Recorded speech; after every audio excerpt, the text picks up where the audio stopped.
একটা মানুষ কতটা নির্দয় হলে এরকম কাজ করতে পারে, এটা আসলে ভাবতেও গায়ে কাঁটা দিয়ে ওঠে। আমরা এখনকার যে সময়টা চলছে, আমরা প্রতিনিয়ত অনেক কিছুই দেখছি, অনুভব করতে পারতেছি। ভবিষ্যৎ প্রজন্ম যে কি হবে আমি সেটা বুঝে উঠতে পারতেছি না। মানসিক শান্তি বা আর্থিক মানুষ কোনোটাই পাচ্ছে না। কেউ দুবেলা দুমুঠো ভাত খেয়েও শান্তিতে আছে।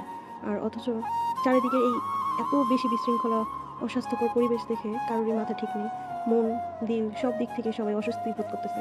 আমরা যতটুকু পারতেছি সুস্থ থাকার চেষ্টা করি। কিন্তু কিছু মানুষরূপী অমানুষ আমাদের থাকতে দিচ্ছে না এসব পরিবেশে। এই যে সোহাগ ভাইয়ের সাথে এরকম একটা ঘটনা ঘটলো, এটা কি শুধু তারই জন্য? না, এটা আমাদের সবার জন্যই। এটা আমাদের সবার চোখের সামনে ঘটছে।